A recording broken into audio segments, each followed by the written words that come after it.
এই ছেলে এর নাম কি? আহসান হাবিব। বাপের নাম কি? আব্দুল করিম। ঠিকানা বান্দিগি পশ্চিম পাড়া। এই ছেলে আমাদের পাড়ার একটা মেয়ে। কোন পাড়া? বান্দিগি হাপুনিয়া। আজকে দুপুরের সময় আমাদের পাড়ার মধ্যে এসে একটা বিবাহিত মেয়ের সাথে অবৈধ সম্পর্কে লিপ্ত হয়ে এলাকার পরিবেশ নষ্ট করতেছে। এখানে তার স্বামীও উপস্থিত আছে। আমি ধরছি তার এখানে স্বামী দেখাও। এটা তো আমি ধরছি স্বামী নিজে তাদেরকে হাতে নাতে ধরছে। যে কারণে আমরা তাদেরকে জব্দ করে এলাকাবাসীর পক্ষ থেকে একটা ডকুমেন্ট রাখলাম, পরবর্তীতে যেন আমাদের কোনো ঝামেলা না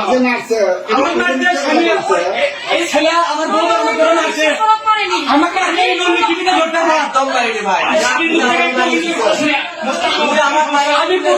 আমি প্রথমে আসি জানলাম লক করে ছেলে সবার রাস্তা খারাপ হয়ে গেটের সামনে খারাপ হয়ে থাকে। আমি মনে করলাম ভারী ভিতরকে তখন বললাম উঠিকে আমি তুমি দরজা খোলো।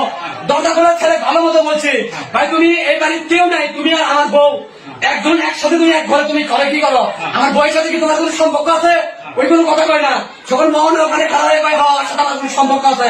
পরে মোহনকে ভালো করে বললাম, মোহন তুমি কি শুরু করতা? আমার দুটো ছোয়াল আছে, ছোয়াল বলে আমি জায়গা মতো লেগে দিলাম 3 বিঘে, তাও তুমি কি শুরু করতা? ওই ছেলে কথা কয় না। ওই ছেলে আমরা বাইরে নিয়ে যায় ওই লোন লিখতে নিতে ধরতে মোহনের গিলাস ভেঙে দেয়, গিলাসে নিয়ে আমার মায়ের কি করতে? এখন তুই কি চাস?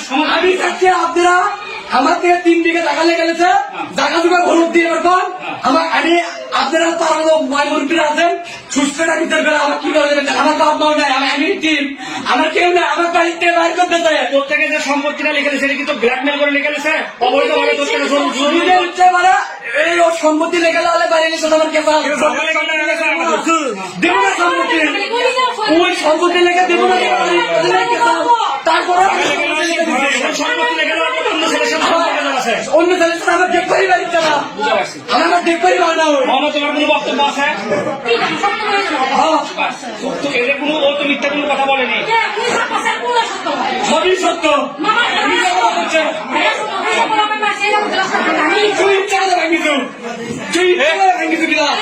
দাদা খুলবো, দাদা খুলবো, ফার্স্ট ঢুকে আসবে।